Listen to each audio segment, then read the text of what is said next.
She filed to upgrade. Called my garage work worthless. I signed everything without a fight. Months later, she discovered I'd sold my worthless patent for $85 million. Her lawyer turned white first. Then she did. Should have asked questions. Rhonda. My name is Dalton Briggs. I'm 47 years old, and I've been an engineer for 23 years. Married for 19 of those years to a woman who once told me I had kind eyes and steady hands. Rhonda used to say those were the things that mattered. Turns out, they didn't matter as much as a premium gym membership and a man who drove a car with his last name on the dealership. The morning she served me papers, I was drinking coffee at her kitchen table. Same spot I'd sat for nearly 2 decades. Same chipped mug with a faded college logo. Same view of the backyard where I'd build a workshop that Rhonda called Dalton's Cave of Mediocrity whenever her book club friends asked about it. She walked in wearing a gray dress I'd never seen before. Heels that made her 3 inches taller. Hair done up like she had somewhere important to be. I'm filing to upgrade, Rhonda said, sliding a manila folder across the table. Not, I want a divorce. Not, we need to talk. Upgrade. Like I was outdated software she was uninstalling. I didn't say anything at first. Just looked at the papers, noticed her signature already on the bottom line, pen sitting on top like an invitation. You can keep the house, she continued, pouring herself lemon water from the pitcher she always kept in the fridge. I'll take the condo downtown and the Lexus. Clean break. No drama. Clean break. 19 years, 3 miscarriages, and a shared life reduced to a transaction. Whatever you need, Rhonda, I said, picking up the pen. She blinked. I could tell I'd thrown her off script. She'd expected a fight, maybe tears, definitely questions. Instead, I signed my name on every line that needed signing, dated it, and slid the folder back across the table. That's it, she asked. That's it, Dalton replied. She stood there for a moment longer, like she was waiting for me to break down. When I didn't, she picked up the folder, grabbed her purse, and walked toward the door.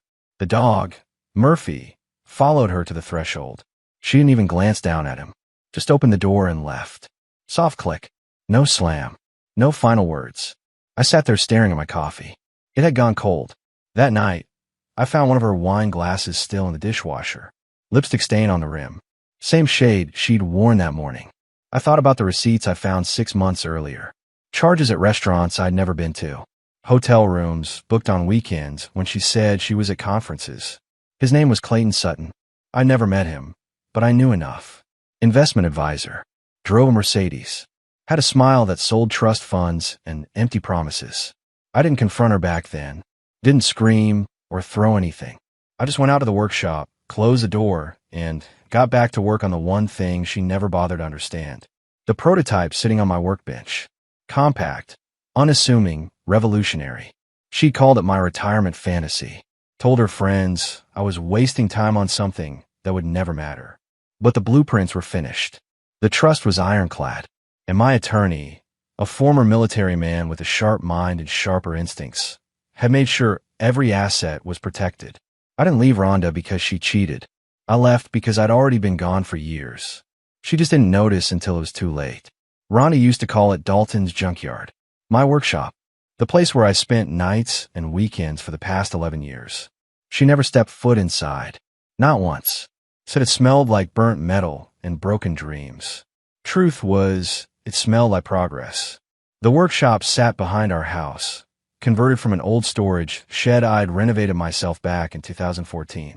Insulated walls, proper ventilation, workbenches I'd built by hand. Nothing fancy, but functional. Everything I needed. The device sitting on the center bench didn't look like much. About the size of a microwave, gray polymer casing, handful of indicator lights on the front panel. But inside that unassuming box was something that would change transplant medicine forever. A biocompatible polymer matrix capable of 3D printing functional human organs. I'd started working on it during my master's program, back when Rhonda still pretended to care about my research. The concept was simple. Create a material that could replicate human tissue at the cellular level, print it layer by layer, integrate it with a patient's existing biology without rejection. Simple concept. 15 years of execution. The breakthrough came 3 years ago. I'd been testing polymer combinations, trying to find the right balance of flexibility and structural integrity. Failed over 200 times. Rhonda was at a charity gala that night, probably already meeting Clayton for the first time, while I was in the workshop running tests on batch 247. It worked. The sample tissue integrated with the control cells. No rejection. No degradation. Perfect compatibility. I sat there staring at the microscope screen for an hour, not believing what I was seeing. That's when I called my contact in Seattle, a guy named Vincent Aldridge. We'd met at a biomedical engineering conference years back, stayed in touch through emails. He ran a venture capital firm specializing in medical technology. Quiet guy, never pushy, just asked questions and listened. Vincent, I'd said when he answered, I need to talk to you about something. In person. When? Vincent had asked. Soon as possible. He flew out 2 weeks later. Looked at my data, examined the prototype, asked questions for 3 hours straight. Then he sat back, folded his hands, and said 5 words that changed everything. How much do you need? Over the next 3 years, Vincent funneled funding through a private trust. Nothing flashy. No press releases. Just steady investment in research, materials, testing. He believed in the work when nobody else did. Especially not Rhonda. She'd walk past the workshop with her wine glass, laughing on the phone with her sister. Dalton's still playing scientist, she'd say. Maybe one day he'll build something that actually matters. I never corrected her. Never told her about the patents I'd filed. Never mentioned the trust I'd set up in Nevada, separate from marital assets. Never explained that Vincent's firm had already lined up 3 major hospital networks interested in licensing the technology. Let her think I was wasting time. Meanwhile, I was building an empire she'd never see coming. The night she left, I stood in the workshop, hand resting on the prototype. Murphy sat at my feet, head tilted like he was trying to understand. She has no idea, buddy, Dalton said to the dog. Murphy's tail wagged once. I pulled out my phone, sent Vincent a text. Timeline just accelerated. She's gone. Let's move forward. His response came 30 seconds later. I'll make the calls. Get ready. I looked around the workshop. Years of work. Thousands of hours. A marriage that died while I was busy creating something that would save lives. Rhonda wanted an upgrade. She was about to find out what a real upgrade looked like. Kyle Brennan had been my friend for 12 years. We'd met at a medical device expo in Chicago back in 2013, bonded over terrible conference coffee, and shared frustrations about patent law. He was a consultant, specialized in intellectual property strategy for biotech startups. Smart guy. Always knew the right people to talk to. I trusted him with everything. Showed him my early prototypes, shared my research data, asked his advice on patent filings. He'd help me navigate the legal maze of protecting my polymer designs. What I didn't know was that Kyle had been feeding information to Rhonda for the past 8 months.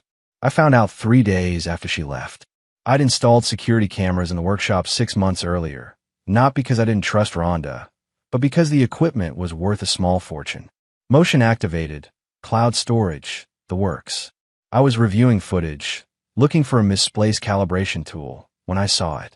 Kyle entering the workshop at 2:17 p.m. on a Tuesday afternoon. I'd been at a meeting with a hospital administrator. Rhonda had let him in. The video showed Kyle photographing my workbench, my computer screen, my filing cabinet. Methodical. Professional. He spent 40 minutes documenting everything. I sat there watching the footage 3 times, making sure I wasn't misunderstanding what I was seeing. Then I checked the timestamps. Kyle had visited the workshop 7 times over the past 6 months. Always when I wasn't home. Always let in by Rhonda. I pulled up my email archive, searched for Kyle's name. Found a thread from 4 months ago where he'd asked detailed questions about my polymer composition. Questions that seemed innocent at the time. Now they look like reconnaissance. My phone rang. Vincent calling. We have a problem, Vincent said, his voice tight. Someone's been shopping your technology to competitors. Detailed specs. Recent test data. Kyle Brennan, Dalton said. You know, Vincent asked. Just figure it out. He's been accessing my workshop. Rhonda's been helping him. Silence on the other end. Then Vincent spoke, his tone cold and calculated. Don't confront him. Don't let him know you know. We're going to need evidence for the lawsuit. Can you secure your workshop? Vincent asked. Already done. Cameras caught everything. Good. Send me the footage. I'll have our attorneys start building a case. And Dalton, change all your access codes. Move the real prototype somewhere safe. I'd already moved it. The device sitting on my workbench now was a dummy unit. Looked identical, but the internal components were worthless knockoffs. The real prototype was in a climate-controlled storage unit across town, registered under the trust name. Way ahead of you, I said. That's why we're going to win, Vincent replied. After we hung up, I sat in the workshop, staring at the dummy prototype. Kyle thought he was stealing cutting-edge technology. He was actually stealing garbage. But the betrayal still stung. 12 years of friendship, reduced to corporate espionage, and a woman who never loved me enough to protect what I'd built. I opened my laptop, drafted an email to Kyle, kept it friendly, casual, asked if he wanted to meet for coffee next week to discuss some exciting developments with the project. He responded within an hour. Absolutely. Looking forward to it. I smiled. So was I. The break-in happened on a Thursday night. I was at a medical conference in Phoenix, scheduled to present a paper on tissue integration protocols. Rhonda knew I'd be gone for 3 days. So did Kyle. The security system alerted me at 11:43 p.m. Motion detected in the workshop. Camera feed showed 2 figures in dark clothing, faces covered, using a crowbar on the side door. I watched from my hotel room as they moved through the space. One of them went straight for the workbench. The other started rifling through file cabinets. Professional. They knew exactly what they were looking for. The one at the workbench pulled out a hammer, raised it over the prototype. I didn't panic, just watched. The hammer came down. The casing shattered. Components scattered across the floor. The second intruder grabbed my laptop, unplugged my external hard drives, swept everything into a bag. They were in and out in 8 minutes. I called Vincent immediately. They just hit the workshop, Dalton said. The real prototype. Vincent asked, alert despite the late hour. Safe in storage. They destroyed the dummy. Perfect. Call the police. File a report. Make it look like you're devastated. I called 911, reported the break-in, flew home the next morning. 2 detectives met me at the house, took statements, photographed the damage, collected what little evidence the intruders had left behind. Any idea who might want to do this? The younger detective asked me. No idea, I said, playing the confused victim. I'm just an engineer. I don't have enemies. But I did have enemies. And I had video footage of exactly who they were. After the police left, I uploaded the security footage to an encrypted server, sent the link to Vincent and my attorney. The video was crystal clear. The intruders had taken off their masks inside the workshop, probably thinking the cameras weren't working. One of them was Kyle's younger brother, Derek. The other was a guy I didn't recognize, but Vincent's security team identified him within 2 hours. Former military, now working private security. His employment records showed recent payments from a shell company registered to Clayton Sutton. All the pieces fell into place. Rhonda had told Clayton about my work. Clayton had brought in Kyle. Kyle had recruited his brother and hired muscle to destroy the evidence. They thought they were protecting Clayton's investment, making sure I couldn't profit from technology that might threaten his financial position with Rhonda. What they'd actually done was commit multiple felonies on camera. Do we press charges now? I asked Vincent during our call that evening. Not yet, Vincent said. Let them think they won. Let them think you're broken. We're going to let this play out, and when the time's right, we'll bury all of them. I looked at the destroyed dummy prototype, pieces scattered across my workshop floor. I can wait, Dalton said. I know you can. That's why you're going to win. I spent the next 2 days cleaning up the workshop, making it look like I was trying to salvage the project. Posted a few vague, defeated-sounding updates on my personal blog about setbacks and challenges. Kyle called to offer his condolences. I heard about the break-in, man. That's terrible. Is there anything I can do to help? No, I said, keeping my voice flat. I think I'm done. The project's dead. Don't say that. You can rebuild. Maybe. I need some time to think. After he hung up, I texted Vincent. Hook, line, and sinker. His response. Now we wait for them to celebrate. 3 weeks after the break-in, Vincent called with news. Biomedical Solutions wants to meet, Vincent said. They've been following your patent filings. They're interested in acquiring the technology outright. How interested? Dalton asked. Very. They're sending their acquisition team next week. Be ready to negotiate. I'd heard of Biomedical Solutions. Major player in the organ transplant field. Contracts with hospitals across the country. Revenue in the billions. If they wanted my technology, it meant I'd built something truly valuable. The meeting took place in a conference room at Vincent's office in Seattle. Floor-to-ceiling windows overlooking Puget Sound. 3 executives in expensive suits sitting across from me and Vincent. The lead negotiator, a woman named Patricia Reynolds, opened a leather portfolio and got straight to business. Mr. Briggs, your biocompatible polymer represents a genuine breakthrough in transplant medicine. We've reviewed your patents, examined your test data, consulted with our medical advisors. We'd like to acquire full rights to the technology. I'm listening, I said. Patricia slid a document across the table. Our initial offer. Exclusive licensing with acquisition option or direct purchase. Both options include performance bonuses tied to successful implementation. I picked up the document, scanned the numbers. The acquisition price sat at the bottom of page 3. $85 million. Plus royalties. Plus performance incentives that could push it over $100 million. I kept my face neutral. Didn't smile, didn't react. Just set the document down and looked at Patricia. What's your timeline for implementation? Dalton asked her. 18 months for FDA approval process, assuming your test data holds up. Another 6 months for production setup. We'd want you on retainer as a technical consultant through the first phase. And the technology would be used exclusively for medical applications. No defense contracts, no private sector misuse. Patricia nodded. Strictly medical. Our contracts are with hospital networks and transplant centers. That's our core business. I looked at Vincent. He gave a slight nod. Give me 72 hours to review with my attorney, I said. If the terms hold up, we have a deal. Patricia smiled. We'll await your response. After they left, Vincent poured 2 glasses of whiskey, handed me one. $85 million, Vincent said. Not bad for a workshop project. It was never just a workshop project, I replied. I know. That's why I invested. Rhonda never understood what she was walking away from. I thought about that. About the years I'd spent building something meaningful while my marriage dissolved. About Rhonda planning her upgrade with Clayton, counting assets, dividing property, never once asking about the real value sitting in my workshop. She'll find out soon enough, Dalton said. When do you want to make it public? Vincent asked me. After the papers are signed. After the money's transferred. After there's nothing she can do to claim a piece of it. Vincent raised his glass. To patience. We drank. 3 days later, after my attorney confirmed every clause was airtight, I signed the acquisition agreement. The money hit the trust account 48 hours after that. $85 million. Secured, protected, completely separate from any marital claims. I was standing in my workshop when the transfer notification came through. Same space where I'd spent 11 years building, testing, failing, succeeding. Murphy sat at my feet, tail wagging. We did it, buddy, I said to the dog. I didn't celebrate, didn't call anyone, just stood there in the quiet, feeling the weight of everything I'd accomplished finally settling into reality. Rhonda had won an upgrade.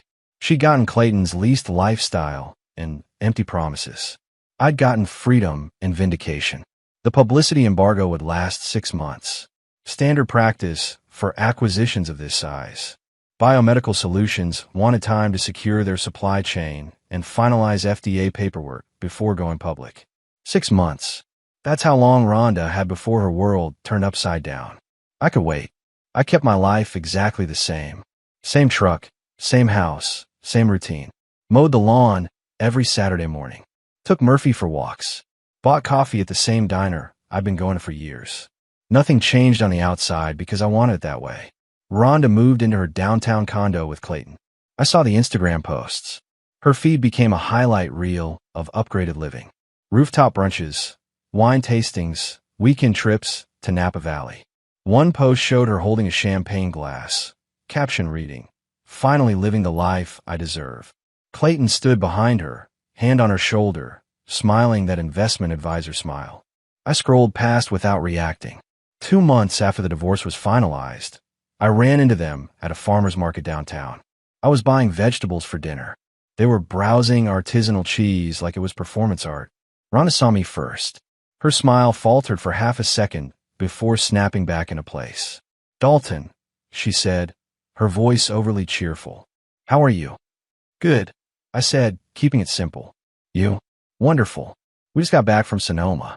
Clayton surprised me with a wine country getaway. Clayton extended his hand. I shook it. Firm grip, practice confidence. Good to see you, Dalton, Clayton said to me. Rhonda's told me a lot about you. I'm sure she has, I replied. An awkward pause settled between us. Rhonda adjusted her sunglasses, the designer kind that cost more than my monthly grocery bill. Still working on your little project? She asked, the condescension barely hidden. Not anymore, I said. Had some setbacks. Took a break from it. Her expression shifted to something that looked like vindication. Oh, I'm sorry to hear that. But honestly, maybe it's for the best. You can focus on other things now. Maybe, Dalton said. Clayton checked his watch. We should get going, babe. Reservations at noon. They walked away hand in hand. Rhonda glanced back once, that same superior smile on her face. The look that said she'd made the right choice, upgraded successfully, left the boring engineer behind. I bought my vegetables and went home. That evening, I got a text from Kyle. First time he'd reached out since the break-in. Hey man, heard you gave up on the polymer project. Probably smart. These things rarely pan out. Want to grab coffee sometime? I stared at the message for a long moment. Kyle thought he'd won. Thought the sabotage had worked. Thought I was defeated. Sure, I texted back. Let's catch up soon. I set my phone down, looked at Murphy sleeping on his bed. For months until the embargo lifted. For months until the acquisition went public. For months until everyone who dismissed me, betrayed me, underestimated me, would see exactly what I'd built. I could be patient a little longer. The divorce attorney had called that morning. Final paperwork was processed. Rhonda got the condo, the Lexus, and half the contents of our joint savings account. About $40,000 total. I'd signed everything without argument. Let her think she'd gotten a fair split. She had no idea the real assets were sitting in a trust she didn't know existed, protected by legal structures she'd never thought to question. My attorney had asked if I wanted to contest anything. I told him no. Let her have it all. It was pocket change compared to what was coming. Some battles you win by not fighting. You win by being smarter, more patient, more strategic. Rhonda thought she'd won because she'd gotten what she asked for. I'd won because she'd never known what to ask for. 6 months passed like a hell breath. Then the embargo lifted. The press release went out on a Tuesday morning. Biomedical Solutions announced the acquisition of revolutionary biocompatible polymer technology for organ transplant applications from independent researcher Dalton Briggs. The headline hit every major medical journal and tech news site within an hour. Breakthrough in transplant medicine. Engineers garage invention cells for $85 million. Rhonda and Clayton were at brunch when her phone lit up. Some upscale place downtown with bottomless mimosas and overpriced eggs. She posted a story that morning. Tuesday vibes with my love. Her friend Sarah sent the link. OMG, isn't this your ex? Rhonda opened the article. Saw my photo. Same flannel shirt she used to mock. Same workshop she called a junkyard. The article detailed everything. The polymer technology. The 11 years of development. The hospital networks already lined up for implementation. The $85 million acquisition price. Her mimosa glass slipped from her fingers, shattered against the marble floor. Champagne and orange juice spread across white tile. The entire restaurant turned to look. Clayton leaned forward, reading over her shoulder. His face went pale. Wait, Clayton said to her. That's your ex-husband? The guy with the garage. Rhonda couldn't speak. Just stared at the screen, scrolling through the article, seeing the numbers repeat themselves. $85 million. The article included a quote from me. This technology represents years of patient work and dedication. I'm grateful to everyone who believed in this project when others dismissed it. Others dismissed it. She knew that was aimed at her. Clayton kept reading, his voice rising with each word. It says here he held the patent in a private trust. That means, Rhonda, that means this happened during your marriage, and you didn't get any of it. She finally looked up at him, her eyes wide, unfocused. He never said anything. Rhonda whispered. He signed everything. He agreed to everything. Because he already had $85 million protected. Clayton shouted, then caught himself, lowering his voice as people stared. How did you not know about this? I didn't. He never told me it was real. It was just wires and experiments.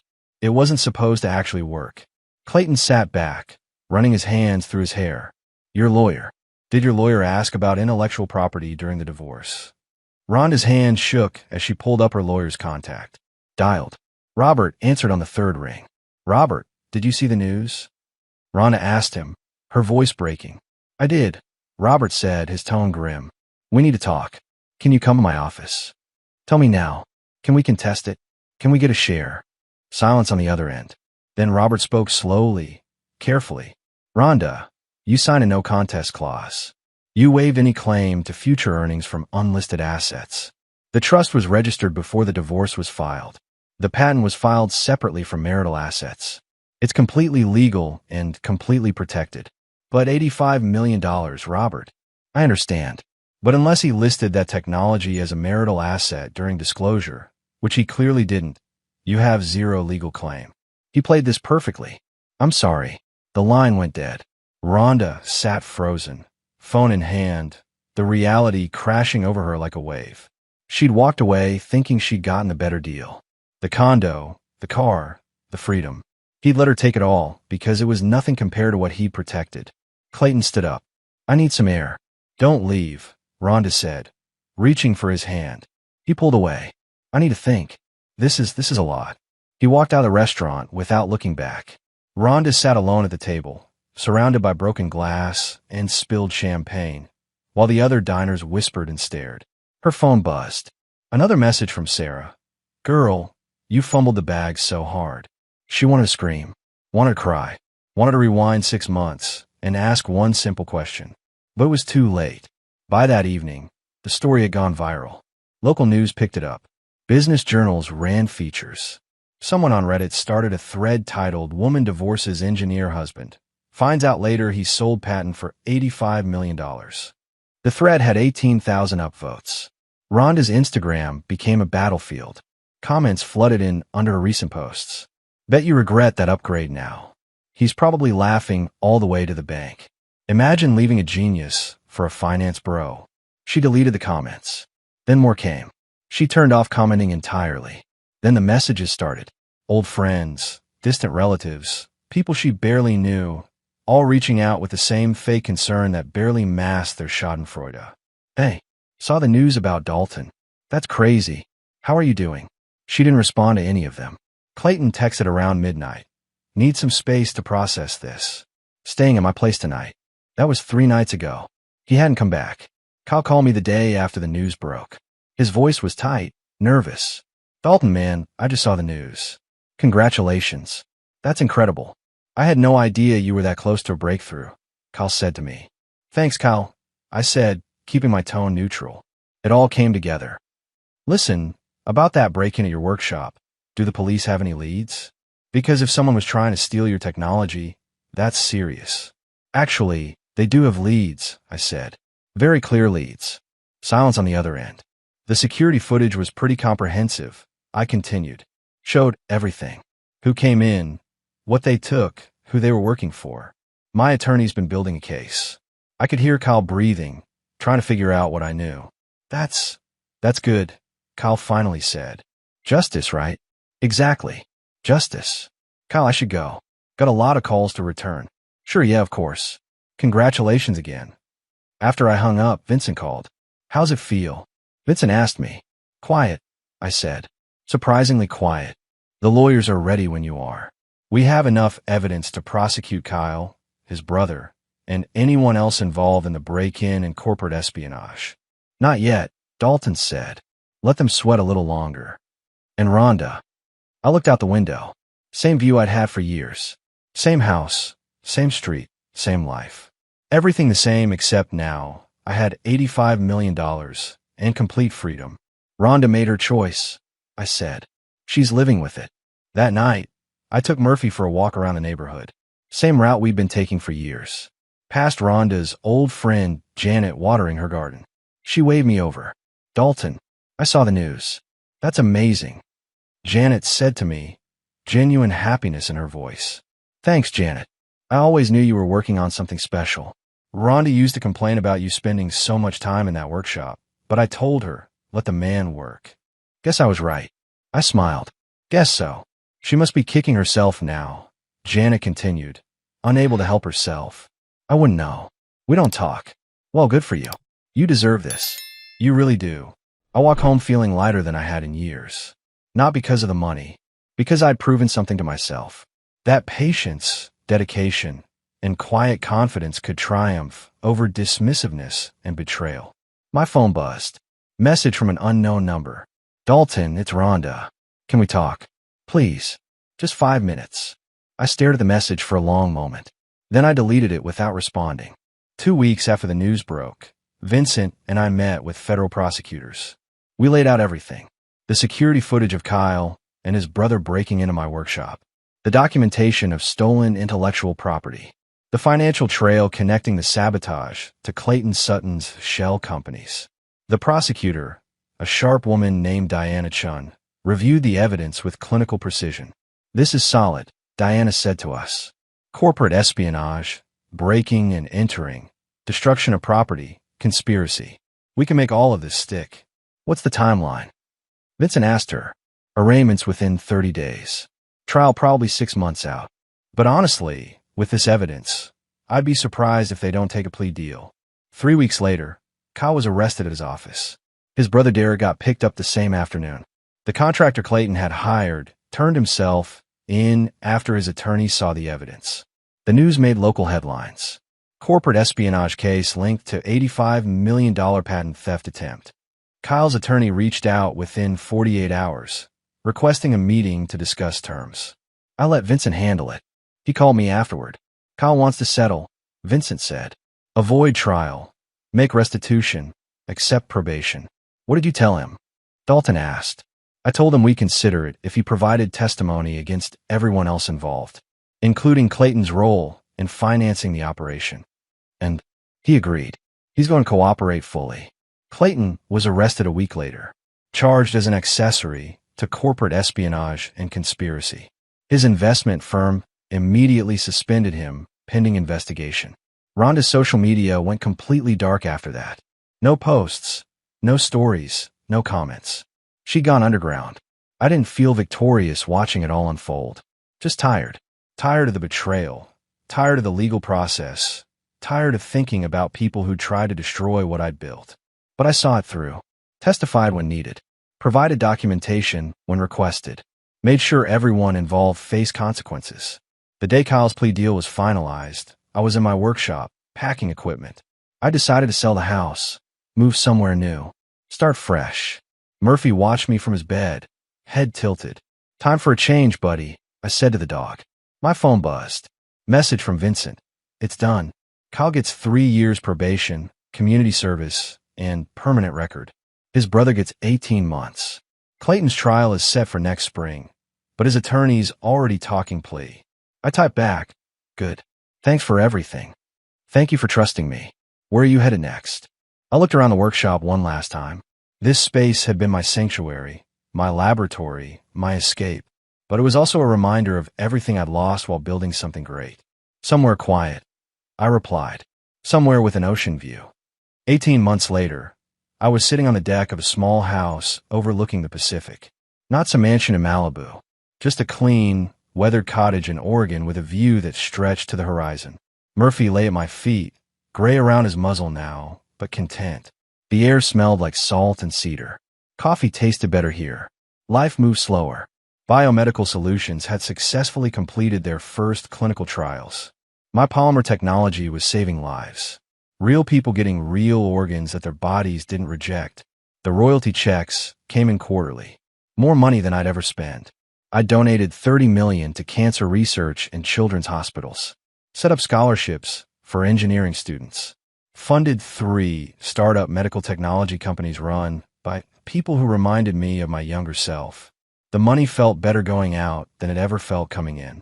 A young woman from the local university had come by that morning to interview me for a documentary about innovation. She'd asked the question everyone eventually asked. Did it feel good? Proving everyone wrong, she'd asked me. I'd thought about it for a long moment, watching a seagull dive for fish in the surf. I wasn't trying to prove anyone wrong, Dalton had said. I was proving myself right. There's a difference. She'd nodded, written that down, then asked, Do you have any regrets?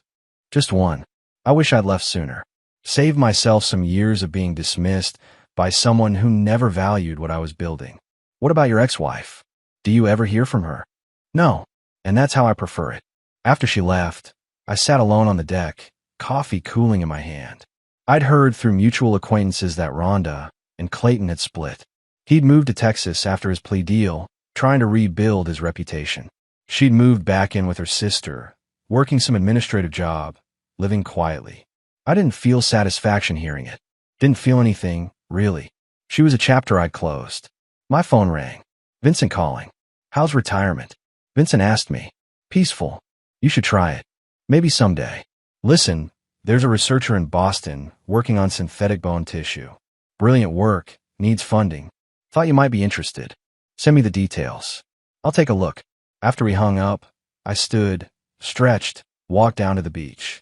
Murphy followed slowly, his arthritis slowing him down, but not stopping him. The waves rolled in, steady and inevitable, erasing footprints like they'd never existed. I'd spent 19 years married to someone who'd never seen my value. Spent 11 years building something she dismissed as a waste of time.